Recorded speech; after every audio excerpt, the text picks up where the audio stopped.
So it is an extraordinarily one-sided deal. And if you're Ukrainian, you say, yep, and to the fighting for how long? Without any guarantees whatsoever and no NATO support. That doesn't seem like a great gamble.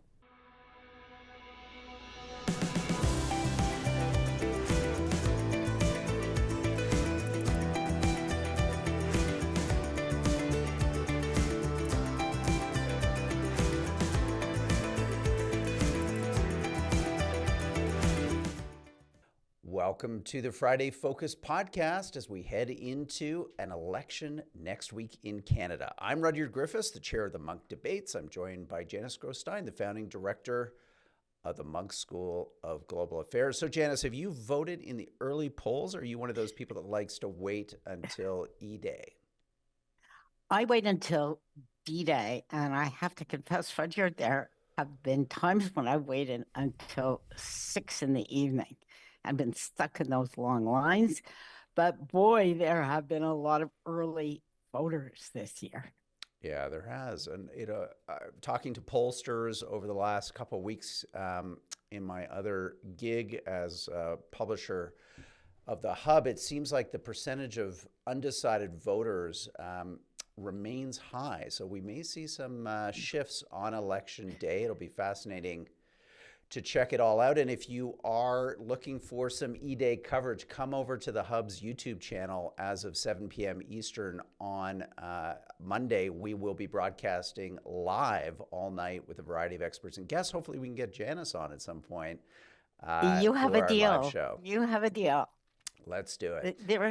There are nothing better than hub parties, I can say to all the listeners. Yeah. A whole bunch of people to thank who've come on board as donors of the Munk Debates this week as we gear up for our big Trump debate at the end of May. It's pretty much sold out, so if you haven't got a ticket, you may be out of luck, but please do check your emails. If you're a member, you have been receiving links about how to purchase tickets. But again, we are down to the final few straws there. But a huge number of people to thank here. I'm going to go through as much of the list I can, so bear with me. It's kind of fun. It's so large. So Sean R., thank you for joining as a curator. And then, wow, the supporters, Janice, Tom F., William S., Adam P., Ellen H., Deborah T., Sherry J., Gregory B., Shauna C., James K., Jane K., Sandra H., Hazib A., John L., Dan B., Michael F., Lindsay B., Francis B., Janet W., Richard M., Paula C., Sarah A., I'm almost there, Margaret R., Rajan E., Johan F., Megan M., Ross T., Joan E., Chris L., Janet M., Len D., Brian M., Mackenzie L., Adam F., Derek C., Sabrina H, and John A. Not Sir John A, but John A to round it out. What a fantastic week, Janice. Donors just pouring onto the platform. That's a record, isn't it, Rudyard? That is a record for a week. Yeah, I think people are clued into this election. They're clued into the big debate next week, and just, again, greatly appreciate people's support for the civil and substantive dialogue that we try to foster here at the Munk Debates.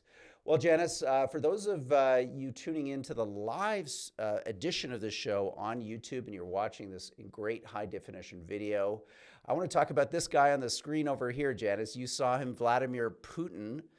There is a high stakes negotiation going on right now, Friday, into this weekend, as to whether some kind of armistice, cessation of hostilities, I don't know what the heck it is, will happen. What is your read? This complex game of three-dimensional chess between Russia, the United States, and Ukraine. Roger, let's make one distinction right off the top. There's a big difference between a ceasefire in place, freeze the conflict, freeze the lines. That's the Korean model, and recognition of permanent conquest. The thing that I think is going to blow this one up even before it gets out of the gate is the requirement that Ukraine recognize that Crimea is part of Russia. That is the kind of demand that usually comes in a final deal, not in a ceasefire.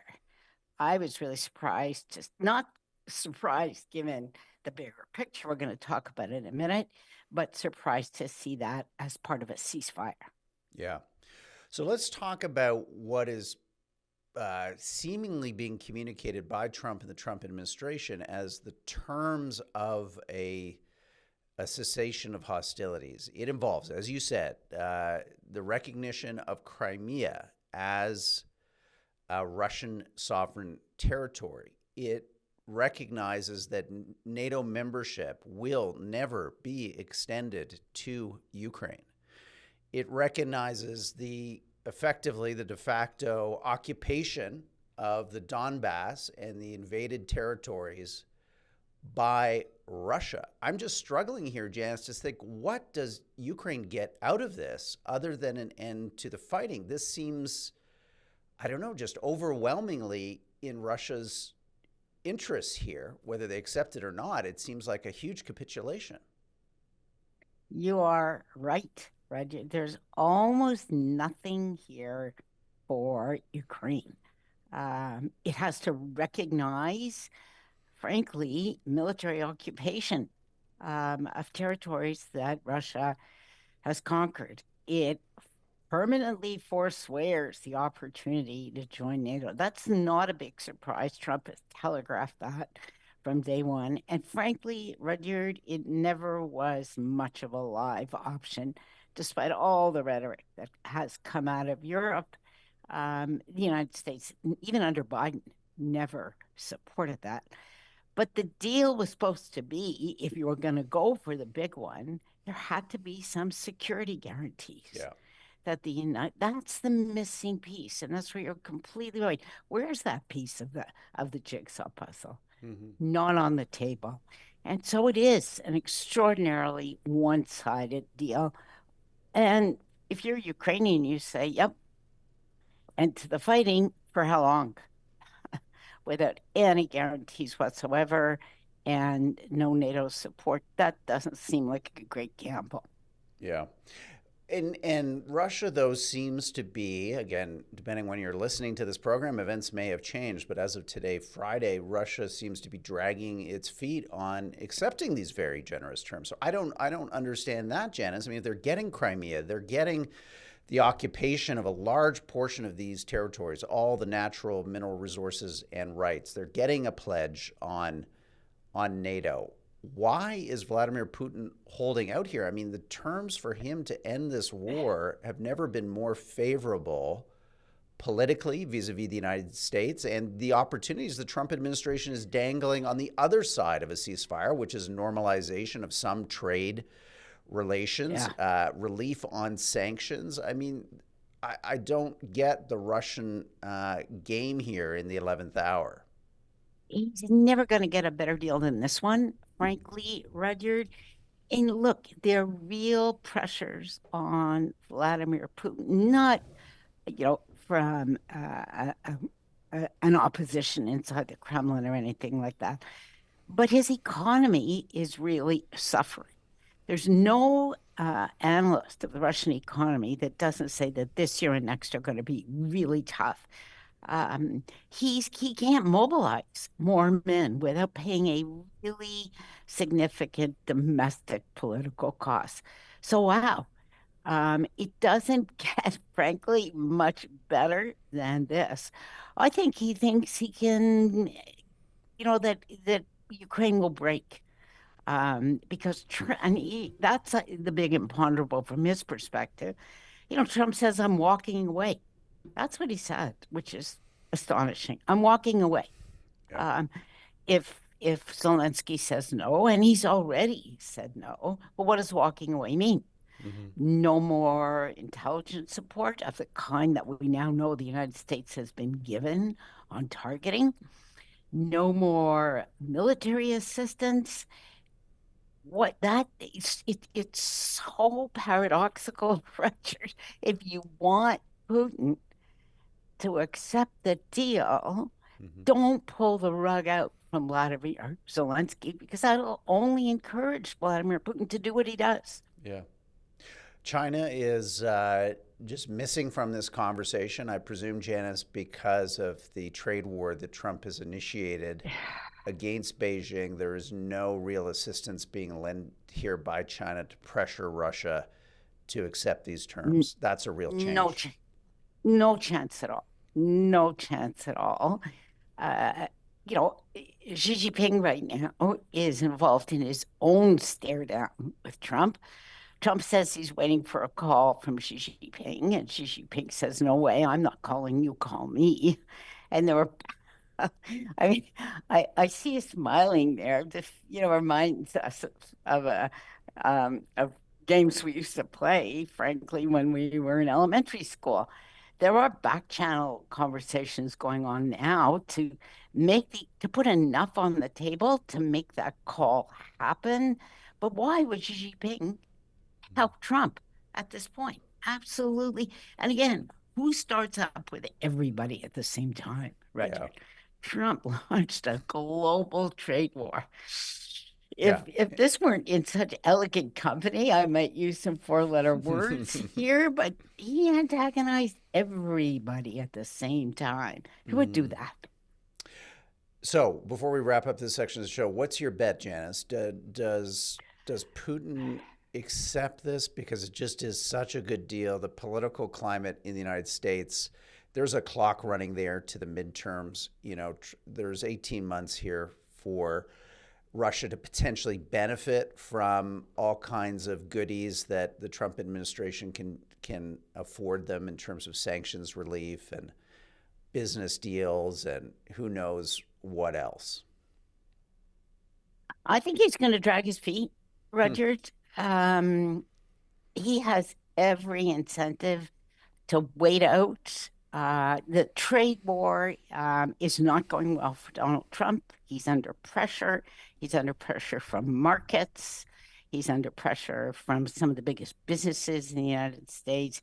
It's astonishing what's happened in such a short time. Why give in now? Just don't say yes. Don't say no. Drag it out. And two people will be twisting in the breeze here. Zelensky is it's life or death, frankly, for him. But Donald Trump is not in a position now Mhm. to put any pressure on Vladimir Putin. Mhm. I think he's just going to drag it out. Let me And we just saw squeeze that the one more scope of the question. attack that Vladimir Putin launched on Kiev, that's a signal. I'm not Yeah. going anywhere. Just to squeeze one more question in, because there's so many factors at play here. The Europeans are, in a sense, pledging to step in for the United States and provide Ukraine with armaments and the ability, conceivably, Janice, to continue to resist Russian occupation in the absence of American support. But Europe itself is in its own high stakes trade negotiations with this White House. So, to what extent, if Putin, you're right, drags it out, to what extent do you think Europe will be there for Ukraine when it has its own problems with Donald Trump? It's interesting talking to Europeans, Rudyard. There's a sober realism in Europe that Ukraine has been fighting um, for them, in a sense. There is not a lot of confidence that if Putin prevails, and this is a capitulation, as you rightly called it, that his appetites will be satisfied in any meaningful way. They may be for a few years, so they will continue to do what they can for Ukraine, but there isn't a single European defense analyst who doesn't acknowledge that replacing what the United States has provided is something, it is a very steep hill to climb. It will take a decade, if that. And so there's a ceiling, frankly, on what the Europeans can do. Not Yeah. what they want to do, but what they can do.